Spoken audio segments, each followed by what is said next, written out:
ஒரு யானைக்கு மதம் பிடிச்சிச்சுன்னா அதுக்கு என்ன பண்ணுதுன்னே தெரியாத அளவுக்கு அதிகமாக ஆட ஆரம்பிச்சிரும்ல.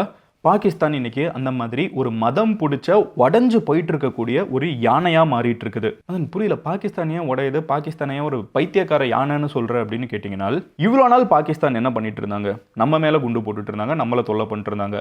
நம்ம மேலே குண்டு போட்டு தொல்லை பண்ணிட்டு இருக்கிறது போர் அடிச்சிருச்சுன்னா ஆப்கானிஸ்தான் மேலே குண்டு போடுவாங்க, தொல்லை பண்ணுவாங்க. கரெக்டாக இப்போ 2 பேர் மேலேயே குண்டு போட்டு போர் அடிச்ச பாகிஸ்தான் வந்து என்ன பண்ண ஆரம்பிச்சிட்டாங்கன்னா தான் மேலே தானே குண்டு போட ஆரம்பிச்சிட்டாங்க. I am not exaggerating, you hurt me right. Pakistan தான் மேலே தானே குண்டு போட்டுக்கிட்டாங்க. அதுவும் சைனா கிட்டேருந்து பல கோடி ரூபாய் கொடுத்து வாங்கின அட்வான்ஸ்டான ஜெட் எல்லாம் இருக்கும்ல, இந்த அட்வான்ஸ்டான ஜெட் எல்லாத்தையும் யூஸ் பண்ணி அதில் அட்வான்ஸ்டான பாம்ஸ், ஓகேவா, இருக்கிறதுலே மோஸ்ட் அட்வான்ஸ்டு குண்டுகளை வந்து அவங்களோட இந்த லக்ஸூரியஸ் போர் விமானங்களை யூஸ் பண்ணி தான் நாட்டு மேலே தானே குண்டு போட்டு தான் நாட்டில் இருக்கிற மக்களை வந்து சாகடிக்க ஆரம்பிச்சிருக்காங்க.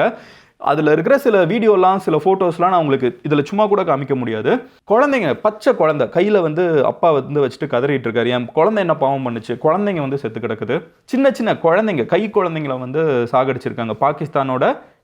பாகிஸ்தானோட ராணுவம் சைனீஸ் ஜெட்டை யூஸ் பண்ணி சாகடிச்சிருக்காங்க அவங்களோட சொந்த மக்களையே. ஸோ ரீசெண்டாக சைனீஸோட அட்வான்ஸ்டு ஜெட்ஸை வந்து நிறைய பாகிஸ்தான் பர்ச்சேஸ் பண்ணியிருந்தாங்க. Most of the time India வந்து இந்த பர்ச்சேஸ் எல்லாம் எப்படி பார்த்துச்சுன்னா நம்ம நாட்டுக்கு எதிராக வேலை செய்கிறதுக்காக தான் இந்த பர்ச்சேஸ்லாம் நடக்குதுன்னு நம்ம ஐ பண்ணோம். காரணம் என்னென்னு பார்த்தீங்கன்னா, ஆப்ரேஷன் சிந்தூராக இருக்கட்டும், அதுக்கு முன்னாடியிலேருந்தே வந்து பாகிஸ்தான் கொஞ்சம் கொஞ்சமாக சைனீஸ் ஆயுதங்கள் மேலே அதிகமான ஒரு டிபெண்டன்சி இருந்துச்சு. இந்த சைனீஸ் ஃப்ளைட்டாக இருக்கட்டும், சைனீஸ் ஜெட்ஸாக இருக்கட்டும், சைனீஸ் குண்டுகளாக இருக்கட்டும், இதெல்லாம் சைனா கொடுக்கறது மட்டும் இல்லாமல் சைனா வந்து இந்தியாவுக்கு அகேன்ஸ்டான இன்டெலிஜென்ஸையும் கொடுக்குறாங்க. இப்போ இதுக்குன்னு சேட்டலைட், இந்தியாவோட ராணுவம் எங்கே இருக்குது, எப்படி மூவ் பண்ணுதுங்கிறது எல்லாத்தையும் பாகிஸ்தானுக்கு பார்க்குற டெக்னாலஜிலாம் கிடையாது, ஆனால் சைனா கிட்ட இருக்குது. சைனா வந்து ஆயுதத்தை மட்டும் கொடுக்காம, ஃப்ளைட்ஸு ஜெட்ஸை மட்டும் கொடுக்காம இந்தியாவுக்கு எதிராக இந்த உளவு வேலையை வர பார்த்து பாகிஸ்தான் கிட்ட கொடுத்துருக்காங்கிறது இந்தியாவோட ஸ்ட்ராங்கான நம்பிக்கை.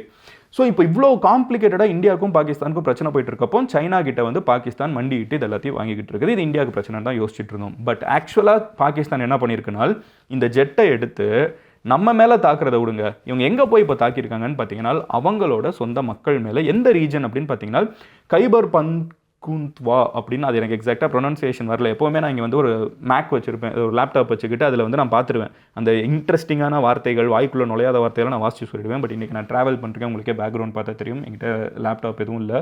ஸோ மேட்ரு என்னன்னு பார்த்தீங்கன்னா, அது கைபர் பங்குந்த்வா சம்திங். அந்த நிறைய ஜியோ பொலிட்டிக் எக்ஸ்பர்ட்ஸ் இந்த வீடியோவை பார்த்துட்டு இருப்பீங்க, நீங்களே கமெண்ட் செக்ஷனில் சொல்லிங்க அது என்னென்ன. கைபர்னா நம்ம சிம்பிளிஃபைடு ஃபார்முக்கு வச்சுப்போம். இந்த கைபர் அப்படின்னு சொல்லப்படக்கூடிய ஏரியா வந்து ஃபுல்லாக மலை பிரதேசத்தில் இருக்கக்கூடிய ஏரியா, இந்த இமயமலையில் இருக்கிற மாதிரி ஒரு ஏரியா.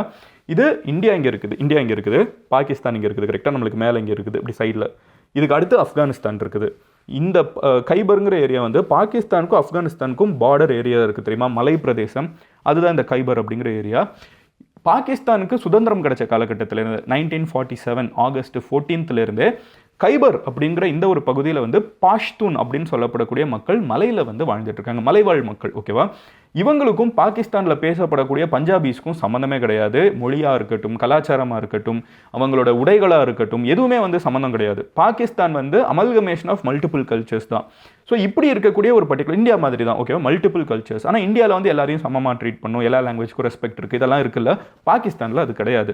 ஸோ இந்த மலையில் இருக்கக்கூடிய இந்த பாஷ்தூன் மக்கள் என்ன சொல்கிறாங்கன்னா, 70 வருஷமாக எங்களுக்கு வந்து சரியான ரெப்ரசன்டேஷன் இல்லை, எங்களுக்குன்னு பார்லிமெண்ட்டில் எங்களோட எம்எல்ஏ கிடையாது, எங்களோட எம்பி கிடையாது, எங்களோட குறைகளை சொல்கிறதுக்கு மினிஸ்டர்ஸ் கிடையாது, எங்களை பார்த்துக்கிறதுக்கு மினிஸ்டர்ஸ் கிடையாது. பாகிஸ்தான் சொன்னாலே பஞ்சாபிஸ் அப்படின்னு சொல்லப்படுறோம். இந்தியாவில் பஞ்சாபிஸ் இருக்கிற மாதிரி பாகிஸ்தான்லேயும் பஞ்சாபிஸ் இருக்காங்க. அவங்க தான் அங்கே மேஜர் க்ரௌடு. இந்த பஞ்சாபிஸ் வந்து ராணுவத்தில் எல்லா பதவியும் எடுத்து வச்சிடுறாங்க, அரசியலில் எல்லா பதவியும் பிடிச்சிடுறாங்க.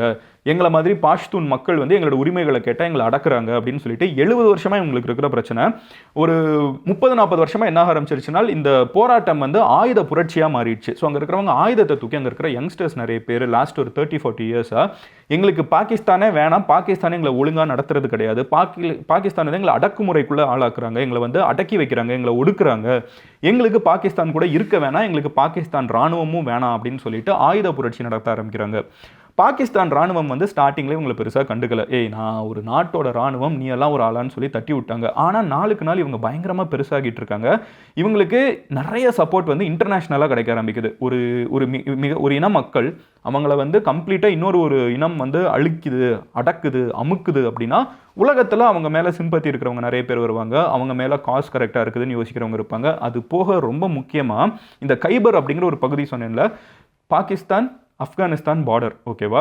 இந்த மலை பிரதேசத்தில் நிறைய வளங்கள் வேற இருக்குது. ஸோ நிறைய நாடுகளுக்கு இந்த வளங்கள் மேலேயும் ஆசை இருக்குது. பாகிஸ்தானில் இருக்கிற வரைக்கும் அவ்வளோ ஈஸியாக வளங்களும் கை வைக்க முடியாது. வீடியோ என்ன சடனாக நின்றுச்சுன்னு யோசிக்காதீங்க, இதுவும் நம்ம சேனல் தான். பட் இது மதன் கௌரி கிளிப்ஸ். ஒரு பெரிய வீடியோவோட முக்கியமான போர்ஷன்ஸை மட்டும் கட் பண்ணி போஸ்ட் பண்ணுற சேனல். நீங்கள் ஃபுல் வீடியோவை பார்க்கணும்னு நினச்சிங்கன்னா இங்கே இருக்கிற கார்டை கிளிக் பண்ணலாம். ஆர் கீழே இருக்கக்கூடிய கமெண்ட் செக்ஷனில் லிங்க்கும் இருக்கும், டிஸ்கிரிப்ஷன்லேயும் லிங்க் இருக்கும். அதையும் கிளிக் பண்ணி மெயின் சேனலில் ஃபுல் வீடியோ பார்க்கலாம்.